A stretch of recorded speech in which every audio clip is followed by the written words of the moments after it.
VeChain are one of my favorite crypto projects, and in addition to their revolutionary technological value, VeChain and VET are also unique in another important respect, and that is that they have a level of adoption and use, and therefore a proven track record on a scale which is completely unparalleled in crypto. I think it's something like 17 companies with annual revenues exceeding $1 billion as partners, and 2 national governments, as well as a number of other organizations as well. But that's not the focus of today's video. Instead, I wanted to talk about something called the domino effect, which is a term commonly used in the business world, and I want to share my analysis as to why VeChain are, in my view, well positioned to experience significant growth in the long run because of this effect. Also, if you're not yet subscribed to our channel, then be sure to subscribe to be entered into our monthly crypto giveaways. Also, remember that I'm sharing my own opinion, and this video is not financial advice. Anyway, VeChain provide a service, and they operate in supply chain management, applying blockchain technology and the revolutionary capabilities which blockchain enables to this age-old industry.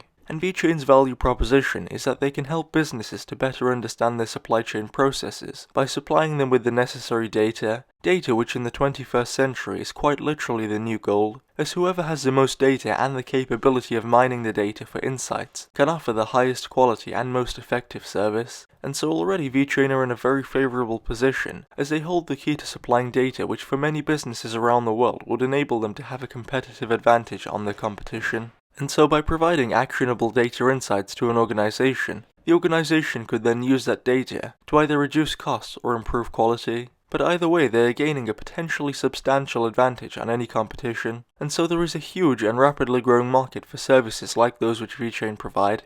Now, nobody knows the extent to which VeChain are really beneficial to their partners, as we'd have to thoroughly analyze every partner, and I suspect that much of the necessary information would be private information, which we wouldn't be able to access. But I always think that by not only landing but also successfully maintaining so many partnerships for a year or 2 or even longer, that this in itself is proof that VeChain are at least viable. And what I mean is that in any capitalist market, as a business, you either produce or perish.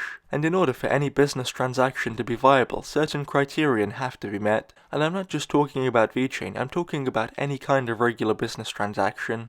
Now, the first thing is that all parties involved need to receive at least a minimum amount of value from any transaction. And if this minimum threshold is not met, then it means that the transaction cannot be a long-term arrangement. For example, if I'm an employee and you're my employer, I have to receive a salary of enough to cover my cost of living, and if not, I literally won't be able to continue in that position. And then as my employer, you'd have to at least make a small amount of profit from the produce of my labor, after paying my salary and all other related expenses, as if not, there is no incentive for you to employ me.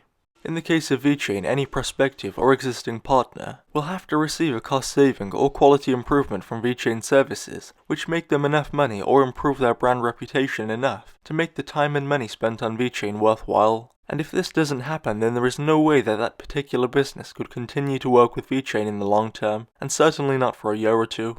Now, as for the subject of this video, the domino effect in VeChain, when one business experiences a cost saving or quality improvement which earns them enough money that it's worthwhile to continue using VeChain, that market share has to come from somewhere, and it's usually from direct competitors. And so if the gain in market share is enough for the benefiting company to feel, it's also probably enough that the company that is losing the market share can feel it as well. And considering that businesses are constantly watching their competitors' every move in a game of real-life chess, carefully planning their next step, there is a substantial chance that over time, as businesses adopt VeChain, not only will their adoption increase the value of VET, but also their competitors will likely begin to feel the effects, and presumably a portion of them will also adopt VeChain, and then so will their competitors as well. And you can see how this cycle can very quickly become a source of exponential growth for VeChain. And by the way, nobody can reliably say when all of this will occur, if at all. What I'm saying is that considering the circumstances in terms of a rapidly growing industry and a very competitive global marketplace, the potential for a widespread domino effect occurring in terms of the adoption of VeChain by businesses and other organizations is in my view fairly high.